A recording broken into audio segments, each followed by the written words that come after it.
Hi and welcome to your lordosis stretching exercises. Now lordosis is an excessive curve in the lower spine and it's usually caused because our hips are tilted backwards rather than tilting forwards.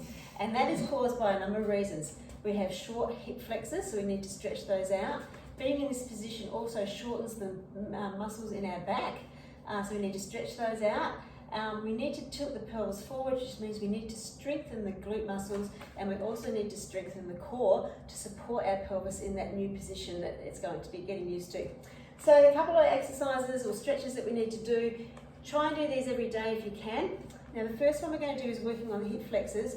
So whenever we do an exercise, we need to make sure that we try and get those pelvis tilted forwards. So at the moment you're probably standing and your bum's sticking out because you've got this natural curve here. What you need to do is imagine your pubic bone is coming up to the roof and just going to push it up forward, and it's like tucking your bum underneath you and squeezing the butt cheeks and holding it there. Now obviously you're not going to be able to just stay in that position until we retrain the muscles. So try and hold that position whenever you can. So if you're standing, just, whenever you're out or whatever and you're standing, just to make a note of your position and maybe just tilt those hips forward and hold it until it becomes more of a habit and until those muscles are strong enough to support that new position.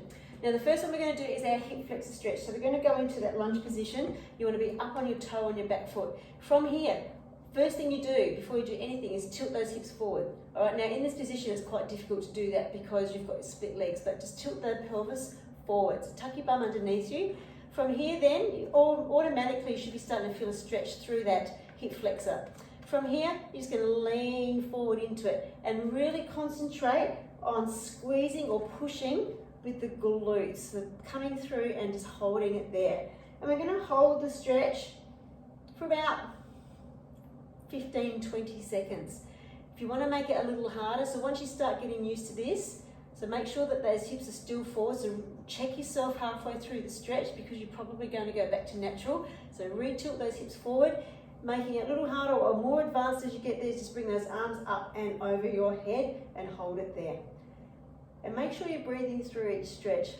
So once you've done it for about 20 seconds, relax it out, you'll feel a real strain through here. We're going to swap legs and do the other side.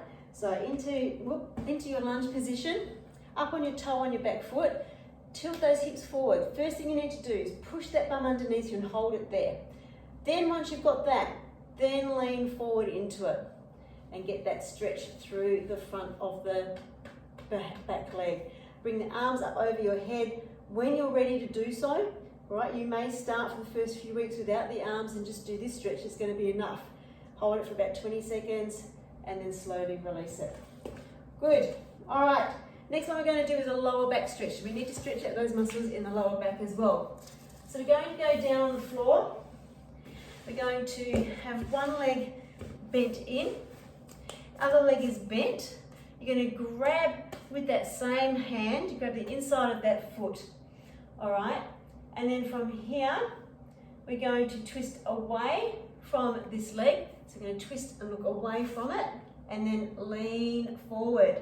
And you should get that stretch through the same side as this arm and foot that's being held onto. So make sure that you twist first and then lean forward, and you'll get that stretch through that lower back and side. So down the side of the spine. And again, hold it for about 20 to 30 seconds.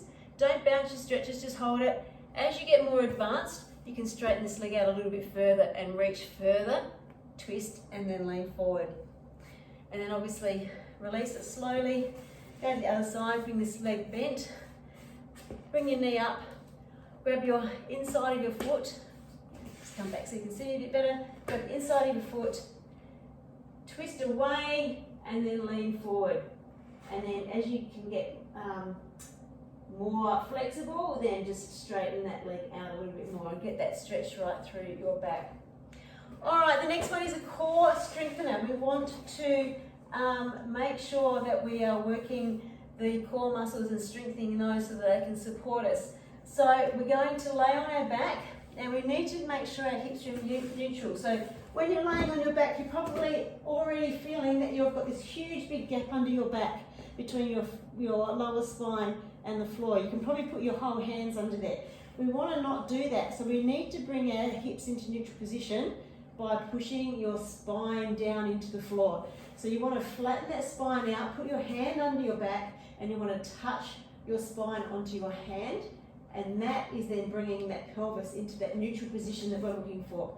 So we're going to bring it into that position and hold it there. Now if you need to do this by keeping your hand there to make sure that your back is staying in that position, put your hand under your back, that's fine. From here, we're not going to move our back and we're not going to move our belly. I want you to pull your belly down towards your spine. Keep everything nice and still so we're not arching that back off the ground. We're going to bring one leg up nice and slowly to tabletop and then bring it back down and really keep that back engaged onto your hand.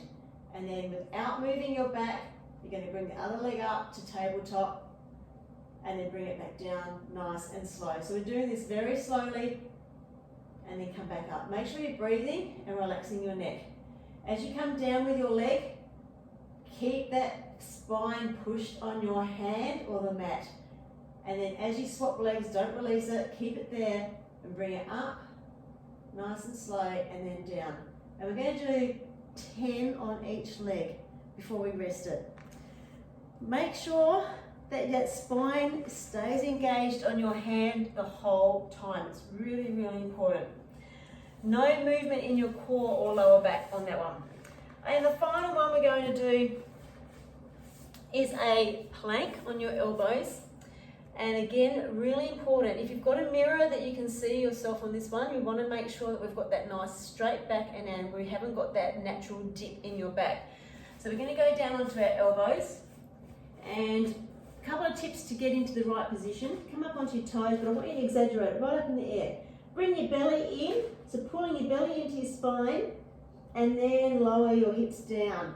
And from here we should have a nice straight back rather than dipping it down like this. So belly's up, hips down, and breathe through it and hold it. And we're going to try and hold that plank for as long as you can with the aim to getting to 1 minute. That is 4 exercises that you can do to work on strengthening your core and your working out the stretches in the hip flexors and that lower back as well. Try and get those done every day, and take some photos of your natural back before and after in a couple of weeks' time and see how much difference there is. Good luck with it and let me know how you go. Bye.